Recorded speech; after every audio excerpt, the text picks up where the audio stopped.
Our reporter Alice Porter is in New Malden. Morning. Morning.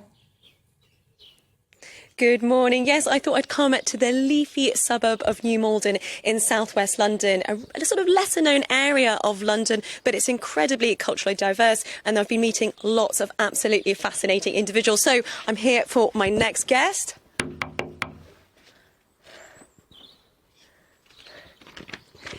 Good morning. Good morning. You're live with Eamon Holmes and Anne Diamond on GBNews. Hello there. Good morning. Hello, Alice. Oh, would you like to come in for a cup of tea? I would love a cup of tea. Thank you. Now, tell me, how long have you been living in the area for? Oh, I've lived here 66 years, all my life. Oh, my goodness. You're Mrs. New Malden. Well, some people say. Oh, my goodness. And how is the area? Oh, gosh, what a lovely home. I love this. And the cats. Oh, hello. How's the area changed since you've been living here? Oh, a great deal. When I lived here as a child, everybody that lived locally called it the village. It wasn't New Malden, it was the village, because it was a little village. Now it's getting very, very built up, sadly. High rises, our lovely little pub, the Fountain, that everybody knew, it was a real landmark, is now in the throes of being turned into high rise. Along Kingston Road, our lovely home base is becoming a high rise. Would interrupt you? Would you like a cup of tea? Oh, yes, please. Just milk, no sugar. Okay. Oh, thank you so much. Yes, it's becoming terribly built up. I mean, I know things have to change. It can't stay a village forever, but I think it's too much for one little place. Anywhere that comes available is becoming a high rise, and it's not even for council tenants.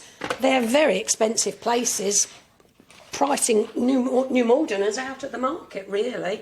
So, quite sad, I think. Now, yeah, I mean, speaking of sort of sad events, I know you've been watching the news this morning and seeing these terrible images coming out of Ukraine of this nuclear plant. I mean, what are your sort of thoughts on what we're seeing there? Wow, very, very frightening this morning.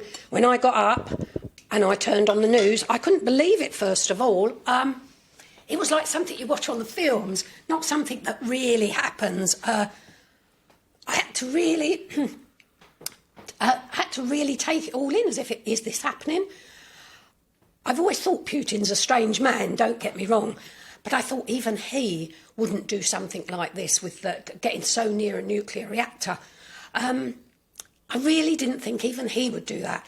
This is the scariest moment in my life, I think. As I say, it's something that you don't think happens. They all talk about it.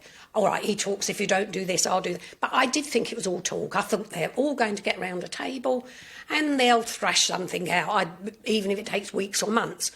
I really didn't think this would happen. I'm dreading now, you're going to bed and getting up, what's he done the next day? Because it's going to affect all of us, isn't it? It's not just Russia and the Ukraine. If it's nuclear, I mean, it will affect us, won't it, in the end? The whole of Europe, very frightening, very frightening. I know, it is a frightening time. I think a lot of people have been watching the news, particularly this morning, seeing these horrendous images coming out of this fire. I've been really, really shocked. And as Yvonne was saying, it's something that I think a lot of us feel that we could be affected by. And that's what's really concerning for so many of the people I've been speaking to in New Malden this morning.